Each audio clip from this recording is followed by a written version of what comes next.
Story. The news that County Clerk Kim Davis was going to jail caused celebration for gay rights supporters outside the federal courthouse in Ashland, Kentucky this afternoon. The judge did his job and followed the laws and held her in contempt of court, and she should have followed those laws as well.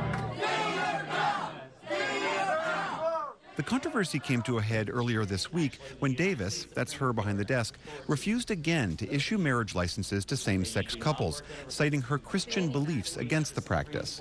We are not issuing marriage licenses today. So Based on what? I would ask you all to Why are you not go issuing marriage licenses today? Because I'm not. Under Why? whose authority are you not issuing Under licenses? God's authority.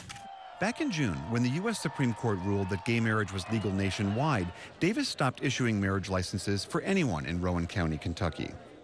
When Governor Steve Beshear ordered all county clerks to license same-sex couples, Davis sued the governor for religious discrimination. She took her case all the way to the Supreme Court, but on Monday, the justices rejected her appeal without comment. Davis remained defiant. In a statement issued earlier this week, she said she wouldn't change course. Quote, "It is not a light issue for me. It is a heaven or hell decision. I intend to continue to serve the people of Rowan County, but I cannot violate my conscience." Davis told a federal court judge much the same today, but he ruled her in contempt of court and sent her to jail. Marcia Coyle is with the National Law Journal and a frequent contributor to the NewsHour. She and others who work for the government have a right to their beliefs, religious or otherwise, to agree or disagree with a law or a Supreme Court decision. However, they don't have an unlimited right. She takes an oath of office, as many of these clerks do, and she is required to fulfill that oath of office. And if she cannot, then she has to resign. In Kentucky, Davis's stance has incited outrage in some quarters. Enough is enough. It's called respect for the law. And we are spending taxpayers' money on this. What is the law? So we're all supposed to respect the law. That's the way it is. If you can't do your job, resign.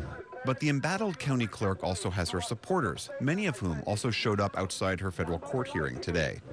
My hopes would be that the governor and the state of Kentucky would uphold the law and would uphold religious freedom to where our county clerks wouldn't have to do things against their convictions, wouldn't have to write down their name on a certificate that they feel is against God's word. Davis's stance and the protests it sparked have also drawn Republican presidential candidates into the fray. South Carolina Senator Lindsey Graham was asked about Davis Tuesday during an interview with conservative radio host Hugh Hewitt. What's your opinion on what she ought to do here, Senator? As a public official, comply with the law or resign. And no middle ground, right? The rule of law is the rule of law? The rule of law is the rule of law. That's what we're, a rule of law nation, and I appreciate her conviction. I support traditional marriage. But she's accepted a job where she has to apply the law to everyone. Other candidates disagree, including Davis's home state Senator Rand Paul. He told the Boston Herald, quote, "I think people who do stand up and are making a stand to say that they believe in something is an important part of the American way." Davis's own beliefs will now be tested by a stay behind bars, and there's no indication how long it might last. Again, Marcia Coyle. I have no doubt that there is going to be much more legal action surrounding her. Her lawyers may well appeal the contempt order to the federal appellate court. But right now, I would think she has to give some serious consideration to how long she wants to sit in the county jail. Several of Davis's deputies said they'll start issuing marriage licenses to all couples starting Friday.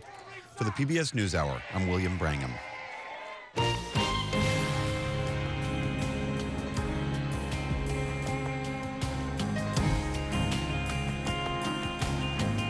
Stay with us. Coming up on the NewsHour.